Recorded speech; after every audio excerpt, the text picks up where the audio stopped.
विजय एक दुकान के बाहर खड़ा अपने दोस्तों से बातें कर रहा था। उसे आज फिर से अपनी पहली पत्नी शिखा दिखाई दी। सुंदर सी साड़ी पहने बनी सवरी शिखा उसके पास से निकली तो उसके दिल में आंधियां उठने लगी। उसने पहले भी कई बार आते जाते शिखा को देखकर सोचा, धोखेबाज, कहती थी मेरे बिना जी नहीं सकती, अब यही सब अपने दूसरे पति से कहती होगी। बकवास करती हैं ये औरतें। फिर अगले ही पल उसके मन से आवाज आई कि तुमने भी तो अपनी दूसरी पत्नी से यही सब कहा था। बेवफा तुम हो या शिखा। वह अपने दोस्तों से विदा लेकर अपनी गाड़ी में आ बैठा और थोड़ी दूर पर ही सड़क के किनारे गाड़ी खड़ी करके ड्राइविंग सीट पर सिर टिकाकर शिखा के बारे में सोचने लगा। विजय ने शिखा से प्रेम विवाह किया था। विवाह को 2 साल ही हुए थे कि विजय की माँ रमा देवी को पोता पोती का इंतजार रहने लगा। उन्हें अब शिखा की हर बात में कमियां दिखने लगी थी। शिखा सोचती क्या करे, उसके सिर पर माँ का साया था नहीं और पिता अपाहिज थे। बरसों से वे बिस्तर पर पड़े थे। एक ही शहर में होने के कारण वह पिता के पास चक्कर लगाती रहती थी। उसकी एक रिश्ते की बुआ और एक नौकर उसके पिता कैलाश जी का ध्यान रखते थे। रमा देवी को अब हर समय विजय की वंश वृद्धि की चिंता सताती रहती थी। शिखा उनकी हर कड़वी बात चुपचाप सहन कर जाती थी।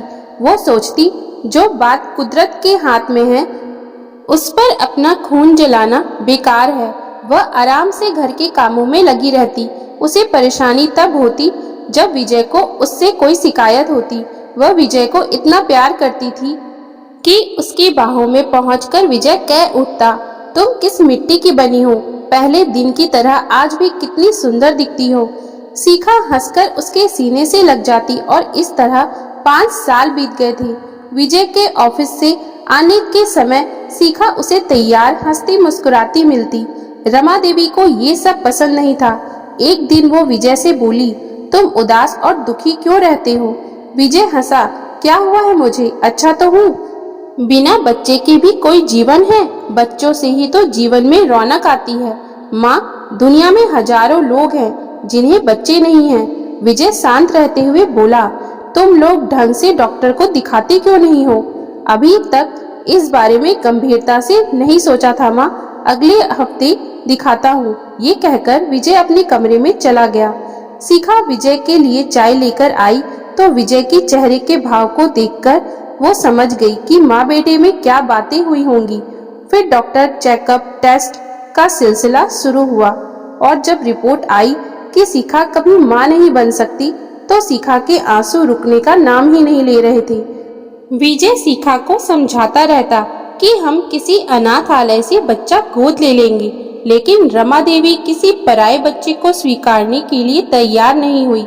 विजय उन्हें भी समझाता, माँ, जमाना कहां से कहां पहुंच गया है और आप अपने पराये में उलझी हुई हैं। विजय के बचपन में ही उसके पिता का देहांत हो गया था। रमा देवी ने बड़ी मेहनत से विजय को पढ़ाया लिखाया था। विजय माँ का दिल कभी नहीं दुखाना चाहता था। रमा देवी अब कभी कभी विजय को अपने पास बैठाकर दूसरे विवाह की बातें करती तो वह चुपचाप उठकर अपने कमरे में चला जाता। अब बच्चे के नाम पर विजय की ठंडी आहें शिखा को अंदर तक चिरने लगी। शिखा की वही आंखें जो उसके प्यार के विश्वास से लबालब नजर आती थी, अब निरादर और अवहेलना के भाव दर्शाने लगी थी। विजय लाख अपने भावों को छिपाने का प्रयास करता, लेकिन शिखा उसकी हर धड़कन, उसकी हर नजर पहचानती थी। मन ही मन घुटती रहती शिखा। चारों ओर कुहासा सा नजर आता उसे। जीवन के सफर में साथ चलते चलते अब दोनों के हाथ एक दूसरे से छूटने लगे थे। एक दिन शिखा अपने पिता को देखने गई। उनकी तबीयत बहुत खराब थी। विजय ने फोन पर कह दिया, जितने दिन चाहो उतने दिन रह लो। शिखा ने पूछा, तुम्हें परेशानी तो नहीं होगी? नहीं, सपाट स्वर में कहकर विजय ने फोन रख दिया। शिखा हैरान रह गई कि ये वही विजय है जिसने इतने सालों में 2 दिन के लिए भी उसे पिता के पास नहीं छोड़ा था। सुबह छोड़ता तो शाम को अपने साथ ले जाता था। उसे लगा विजय सचमुच पूरी तरह बदल गया है और फिर विजय ने न फोन किया न ही उसे लेने आया। शिखा फोन करती तो अनमना सा हाँ हूँ में जवाब देकर फोन रख देता। एक बार भी विजय ने शिखा को घर आने के लिए नहीं कहा और अब 2 महीने बीत गए थे। शिखा को रोज उसका इंतजार रहता। शिखा के पिता बोल तो नहीं सकते थे मगर देख तो सकते थे। उनकी हालत बिगड़ती जा रही थी। उनके आंखों में शिखा के प्रति चिंता व दुख साफ दिखाई देता था। एक दिन विजय ने तलाक के पेपर भेज दिए और उसी दिन शाम को किसी ने शिखा का सारा सामान भी भिजवा दिया। शिखा के घर में सन्नाटा फैल गया। जिसे दिल की गहराई से इतना प्यार किया था वो ऐसा करेगा उसने कभी सोचा नहीं था। इतना बड़ा धोखा। जिस आदमी को इतना प्यार किया, जिसके सुख में सुखी दुख में दुखी हुई, वही आदमी आज इतना बदल गया। वह जितना सोचती उतना ही उलझती जाती। फिर अपने आप को समझाने लगती, अगर मैं गलत नहीं हूँ तो मैं इतनी दुखी क्यों हूँ। तलाक के पेपर फिर आंखों के आगे घूम गए। वह छटपटाती, बेचैन, असहाय सी सुबकती रही। इतना बड़ा विस्फोट पर कहीं कोई आवाज नहीं। बाहर से सब कुछ कितना शांत था, पर भीतर ही भीतर बहुत कुछ टूटकर बिखर गया था। पिता की बिगड़ती हालत देखकर वह और भी दुखी हो जाती। थोड़े समय बाद तलाक भी हो गया। उसे पता चला कि विजय ने दूसरा विवाह कर लिया है। रात भर वह रोती सिसकती रही। विजय के साथ बिताया एक एक पल उसे याद आता रहा। शिखा के पिताजी को अस्पताल में दाखिल कराना पड़ा। उन्होंने अपने वकील अशोक कुमार को बुला लिया और घर व किराए पर चढ़ी हुई सारी दुकानें शिखा के नाम कर दी। उनकी आंखों में शिखा के लिए चिंता साफ दिखाई देती। अशोक कुमार शहर के प्रसिद्ध वकील थे। उम्र में शिखा से कुछ ही बड़े थे, लेकिन बहुत ही सहृदय व सुलझे हुए इंसान थे। इस पूरी दुनिया में कैलाश जी को अशोक से ज्यादा भरोसा किसी पर न था। वे जब भी आते कैलाश जी की चिंता कुछ कम हो जाती थी। शिखा के विवाह के बाद भी अशोक ही कैलाश का हर तरह से ध्यान रख रहे थे। कैलाश जी अशोक को सालों से जानते थे। शिखा से अशोक की जितनी भी बातें होती कैलाश जी के बारे में ही होती। शिखा तलाकशुदा है ये वे जानते थे, लेकिन शिखा से इस बारे में उन्होंने कभी कुछ नहीं पूछा था। विजय के दुख के साथ पिता की आंखों में बसी चिंता शिखा को और व्याकुल किए रहती। उसकी बुआ और नौकर घर संभालते रहे और वह अस्पताल में अपने पिता कैलाश जी के पास ही थी। अशोक आते जाते रहते।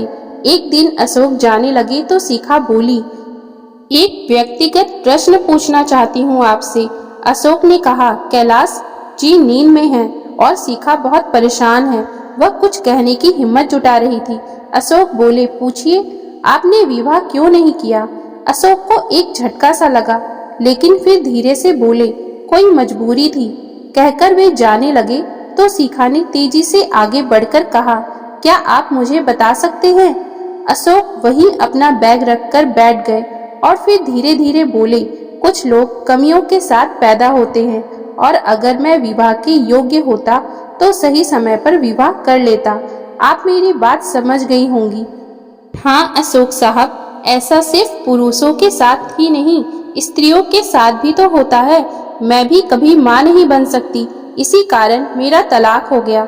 मैंने हर संभव तरीके से अपने विवाह को बचाने का प्रयत्न किया, लेकिन बचा नहीं सकी।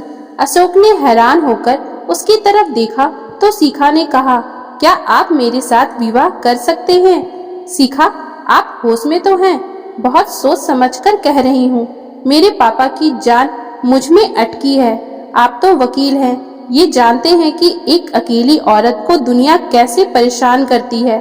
अगर आप मुझसे विवाह कर लेंगे तो हम दोनों एक जीवन साथी और उससे भी बढ़कर एक दोस्त मिल जाएगा। हम अच्छे दोस्तों की तरह जीवन बिता लेंगे। बस आपका साथ मांग रही हूँ, मुझे और कुछ नहीं चाहिए। क्या आप मेरी बात मान सकते हैं? अशोक ने शिखा को गौर से देखा, उसके सच्चे चेहरे को परखा और फिर मुस्कुरा दिए। शीघ्र ही दोनों का विवाह हो गया और विवाह के कुछ समय बाद ही शिखा के पिताजी कैलाश जी ने हमेशा के लिए आंखें बंद कर ली। लेकिन जाते समय उनके चेहरे पर एक तसल्ली थी कि उनके जाने के बाद उनकी बेटी इस दुनिया में अकेली नहीं है। शिखा अशोक के घर आ गई। घर वैसा ही था जैसा औरत के बिना होता है। नौकर तो थे, लेकिन शिखा का हाथ लगते ही घर चमक उठा। एक दिन अशोक भावुक होकर बोले, कैसा पति था जिसने तुम्हें तलाक दे दिया। दोनों अपने मन की ढेरों बातें करते, दोनों को एक दूसरे में एक अच्छा दोस्त दिखाई देता था। शिखा दिन भर घर को बनाती संवारती, उनकी फाइलें संभालती, रात को उनके कमरे में उनकी दवा और पानी रखकर मुस्कुराकर गुड नाइट बोलकर अपने बेडरूम में आ जाती। बेड पर लेटकर किताबें पढ़ती और सो जाती। सुबह अच्छी तरह तैयार होकर अशोक के साथ नाश्ता करती।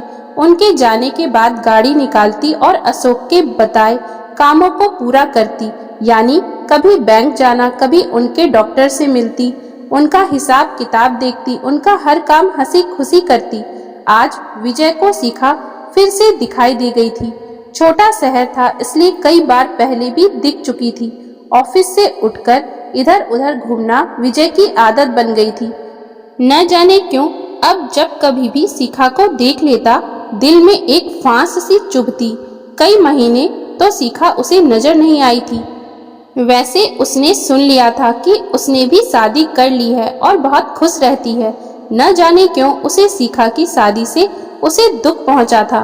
शहर के किसी चौराहे पर, किसी मार्केट में शिखा कभी कभी नजर आ ही जाती थी, अपने पति के साथ, किसी नई सहेली के साथ, तो कभी अकेली कार में। उसके शरीर पर शानदार कपड़े होते और चेहरे पर शांति। विजय का दिल जलकर रह जाता। ऐसी सुख शांति तो उसके जीवन में नहीं आई थी। आज भी जब शिखा उसके सामने से निकली तो उसका दिल चाहा कि वह उसका पीछा करे, बिल्कुल उसी तरह जैसे विवाह से पहले करता था। गाड़ी खड़ी करके विजय बेचैनी से टहलता सड़क पर दूर निकल गया। सड़क के पार उसकी नजर ठिठक गई। शिखा आ रही थी। विजय तेजी से सड़क पार करके उस तरफ बढ़ा जहां शिखा अपनी गाड़ी में बैठने वाली थी। जैसे ही शिखा गाड़ी में बैठकर गाड़ी स्टार्ट करने लगी, विजय ने नॉक किया। शिखा देखती रह गई। वह कभी सोच भी नहीं सकती थी कि इस तरह विजय से मुलाकात हो जाएगी। वह कुछ भूल नहीं पाई थी।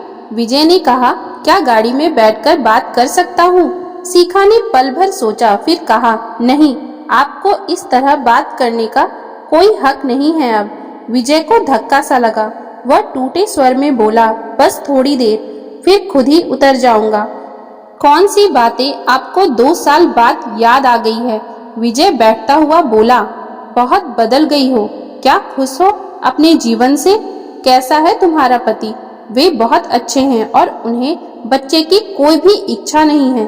बच्चे के लिए वे अपनी पत्नी को धोखा देने वाले इंसान नहीं हैं। शिखा ने सख्त स्वर में कहा। विजय झूठ नहीं बोल सका, कोई बात न बना सका। चोर की तरह अपने दिल का हर राज उगलने लगा। शिखा, मुझे देखो, मैं खुश नहीं हूँ। शिखा ने पलटकर उसकी तरफ देखा। सच में वह खुश नहीं लग रहा था। उसका हुलिया ही बदल गया था। वह बहुत हैंडसम हुआ करता था, लेकिन आज बदसूरत और बेहाल लग रहा था। शिखा, विजय शर्मिंदा सा बोला, यह तो ठीक है कि बच्चे दुनिया का सबसे बड़ा उपहार है, लेकिन सिर्फ तुम्हारी खुशी के लिए मैं इस सच से आंखें फेर लिया करता था। लेकिन जब माँ ने दूसरे विवाह की बातें की तो मेरी इच्छा भी जाग उठी। मेरे जुड़वा बच्चे हुए। मैंने दुनिया की सबसे बड़ी खुशी देख ली है। फिर भी मैं टूट गया हूँ। मंजिल पर पहुँचने के बाद भी भटक रहा हूँ, क्योंकि मेरी पत्नी सुमन बहुत ही कर्कश स्वभाव की है। वह समझती है कि मैंने बच्चों के लिए ही शादी की है। उसे अपने सिवा किसी का ख्याल नहीं। कहती है कि बच्चे तुम्हारी जिम्मेदारी हैं। बहुत ही बदतमीज लड़की है। माँ से बात बात पर उसका झगड़ा होता है।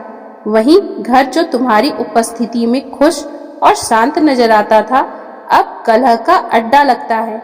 घर जाने का मन ही नहीं होता। तुमने मेरा इतना ख्याल रखा था कि मैं बीते दिन याद करके रात भर सो नहीं पाता हूँ। बहुत दिन बाद मुझे पता चला कि संसार की सबसे बड़ी खुशी तुम्हारी जैसी पत्नी है। मैं तुम्हें कभी नहीं भूल सका और मानता हूँ कि बच्चे का न होना इतनी बड़ी कमी नहीं, जितनी बड़ी तुम्हारे जैसी पत्नी को ठुकराना है। शिखा ने बेरुखी से पूछा, क्या यही वे बातें हैं जो आप करना चाहते थे? सीखा, मुझे यकीन है तुम भी मेरे बिना खुश तो नहीं होगी। मैंने तुमसे अलग होकर अच्छा नहीं किया। हम अच्छे दोस्तों की तरह तो रह सकते हैं ना। अच्छे दोस्तों की तरह से मतलब और कुछ तो हो नहीं सकता। कुछ समय तो एक दूसरे के साथ बिता ही सकते हैं। मैं तुम्हें अब भी प्यार करता हूँ, सीखा ने जवाब देते हुए कहा। तुम्हारे लिए प्यार जैसा पवित्र शब्द एक खेल बनकर रह गया है। मेरे पति का प्रेम कितना शक्तिशाली है तुम सोच भी नहीं सकते। उनके निश्चल निर्मल प्रेम के प्रति मेरा मन श्रद्धा से भर उठा है। हमारे रिश्ते में विश्वास, समर्पण, आदर, अपनापन है और जब भी मैं उनके साथ होती हूँ तो मुझे लगता है कि मैं एक घनी छाया में बैठी हूँ, निश्चिंत, सुरक्षित और बहुत खुश। कहते कहते सीखा ने विजय की तरफ का दरवाजा खोल दिया। अब आप जा सकते हैं।